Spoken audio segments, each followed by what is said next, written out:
पुढची बातमी आहे अदनान सामीवरून सुरू असलेल्या वादाची। अदनान सामींना पद्मश्री पुरस्कार दिल्यामुळे त्यावरून आता वाद सुरू झालाय। यावरून काँग्रेस आणि भाजपमध्ये एक्सवर वॉर सुरू आहे। गायक अदनान सामी यांना भारत सरकारने पद्मश्री पुरस्कार दिला, त्यामुळे अदनान सामी यांचं भारतासाठी योगदान काय असा सवाल विचारत काँग्रेसने टीका केली आहे। तर दुसरीकडे भाजपने मात्र अदनान सामींना दिलेल्या पद्मश्री पुरस्काराचं समर्थन केलंय। अदनान सामी यांचा सरसंघचालक मोहन भागवतांसोबत जेवतानाचा फोटो सोशल मीडियावर व्हायरल झालाय, त्यावरून काँग्रेसने भाजपला सवाल विचारलाय।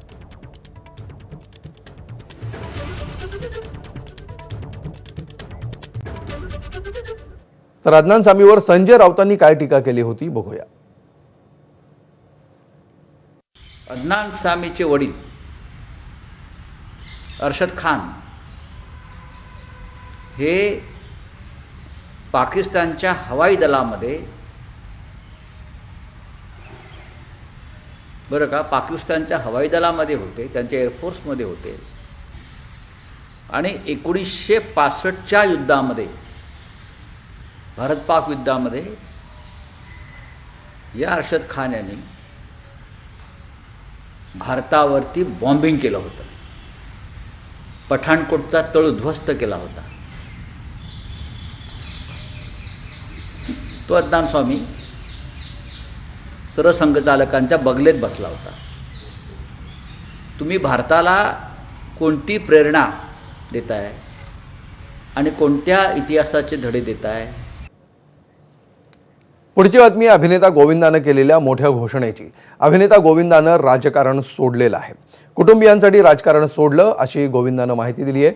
राजकारणामुळे कुटुंबियांच्या आयुष्यावर परिणाम होऊ नये यासाठी राजकारण सोडत असल्याचं गोविंदाने स्पष्ट केलंय। मुलीच्या भविष्याकडे लक्ष देणार असल्याची माहितीही गोविंदाने दिली आहे। परिवार के लिए ही बाहर आ गया। मैंने नडियाड बड़ला से कहा तो he gave his cabin to Yash कि कैसे फिल्में बनाई जाती हैं, काम किया जाता है। और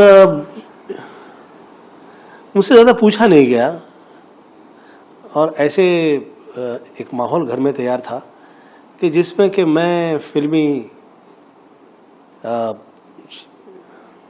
रिश्ते में नाकामयाब हूं। तर राष्ट्रवादी काँग्रेस शरदचंद्र पवार पक्षाचे नेते रोहित पवार आज पत्रकार परिषद घेणार आहेत। या पत्रकार परिषदेमध्ये अजित पवारांच्या विमान अपघात प्रकरणावर ते काही गंभीर प्रश्न उपस्थित करण्याची शक्यता आहे। आज सायंकाळी 4:30 वाजता मुंबईतील यशवंतराव चव्हाण प्रतिष्ठान या ठिकाणी ही पत्रकार परिषद होणार आहे। या पत्रकार परिषदेनंतर 12 तारखेला पक्ष विलिनीकरणाच्या अनुषंगाने खुलासे करणारी आणखी एक पत्रकार परिषद रोहित पवार घेणार असल्याची माहिती आहे।